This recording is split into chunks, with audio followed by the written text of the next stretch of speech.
Hey YouTubers, what's going on? Welcome back to the Emerald Scale, and I want to bring you guys the update I promised of the turtle tank with the new African cichlid editions.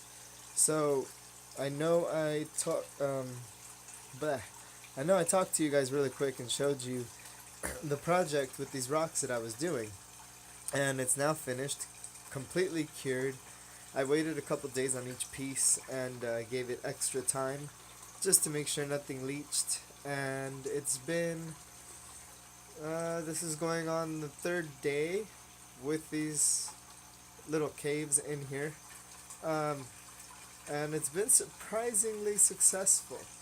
These top portions here, as you can see, the big ceiling there, this ceiling here, this piece, and then this little ceiling, those are not siliconed in.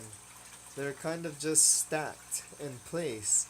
Now with this formation being silicone together, this and this here, the bases, are all silicone together. They're pretty stable. I also added silicone to the bottom of those too. They don't really allow for the turtles to push.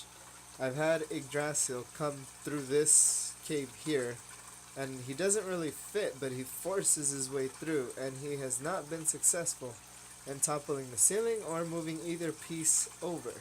So I'm really happy with the outcome.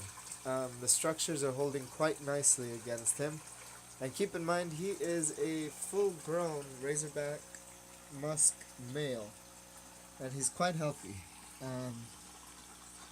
That's him over there, hiding out. And this small ceiling here has held. Neither one of them has tried to go through there. Gaia will go over here and just chill out on the either entrance, but for the most part they don't really mess or use the cave, so that's become more of a fish cave. That cave over there was supposed to be a fish cave, and those three pieces are silicone together, so they do stick quite nicely. However, it's become Yggdrasil's cave.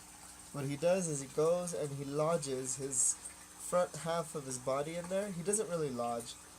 He just goes in to the point where his shell hits both sides, and then he clamps his two front feet to the ends to either rock and puts the entire part of himself, of the backsides, inside his shell, while his head rests comfortably outside in the safety of that cave. And he looks literally like a rock formation. He looks like a piece of the cave, really. And it's pretty cool. So that's become Yggdrasil's sleeping cave. And even though there's plenty of places now for Gaia, she still likes to sleep in the corners. So she either sleeps on the platform or in the corners of the tank. That heater's really never used. It stays incredibly warm in here. This water's never dropped to lower than like 74 or 76.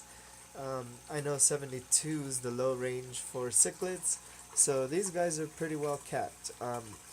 If I need to, I will turn it on, but that's really in there just for her sleeping corner. She's always done that since a baby, and she still does it, so that's fine with me. So yeah, I just wanted to bring you guys that update. And we will go from there. I know there's one thing that's big and revealing that I want to share with you guys, but I'm actually going to save that for a future update video, just because I want to be able to say, kind of, well, not I told you so, because I haven't told you guys so, but I do want to prove something wrong. Maybe it's just the fact that I do a lot of water changing, because I do about 2 to 3 water changes on this thing. It's about a 30% water change twice a week, sometimes 3, depending on how dirty it gets. But I'm always scooping out the poop from the turtles, so it really doesn't get a chance to accumulate in there.